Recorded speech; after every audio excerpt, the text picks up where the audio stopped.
घोसी लोकसभा से सुभाषपा के प्रत्याशी अरविंद राजभर हमारे साथ मौजूद हैं। उनसे बात करते हैं। सर, आपको प्रत्याशी बनाया है पार्टी ने, क्या माहौल रहेगा, किन मुद्दों को लेकर आप जो है वो वहाँ पर जा रहे हैं, मैदान में उतर रहे हैं, अपने लोगों से बात कर? सबसे पहले तो मैं आपको बहुत बहुत बधाई देता हूं और शीर्ष नेतृत्व का भी आभार प्रकट करता हूं। एनडीए के जो शीर्ष नेतृत्व उनका भी आभार प्रकट करता हूं।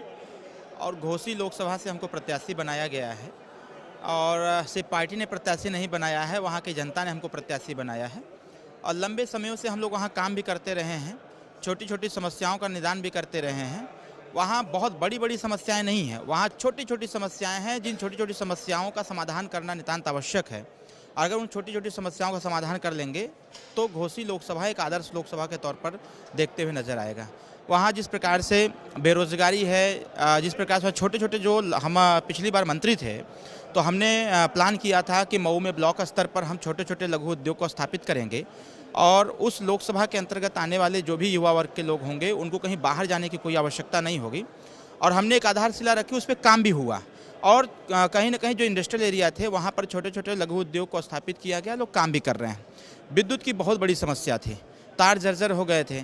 माननीय मंत्री जी से मिल करके हम लोगों ने प्रयास किया और जो नगरीय क्षेत्र था, शहरी क्षेत्र था, ग्रामीण क्षेत्र था, जहाँ जहाँ बिजली के तार जर्जर हो गए थे उसको भी दुरुस्त करने का प्रयास किया गया। हम लोग फाइंड आउट कर रहे हैं जो छोटी छोटी समस्या, जैसे गांव में जाने पर लोगों को नाली की समस्या, इसकी समस्या, फिर सड़क की समस्या, कहीं ना कहीं सरकार उस पर काम भी कर रही है। सरकार का जो प्रयास है सार्थक रूप से आगे बढ़ रहा है और आने वाले समयों में, क्योंकि वहाँ सांसद विपक्ष का रहा है और वह सांसद लगातार 5 साल जेल में रहा है और उसका ना तो निधि का कोई प्रयोग हो पाया, ना ही विकास कार्य हो पाए हैं, तो एक बड़ी जिम्मेदारी है देश के विकास में घोसी लोकसभा को एक मुख्य धारा में जोड़ने का।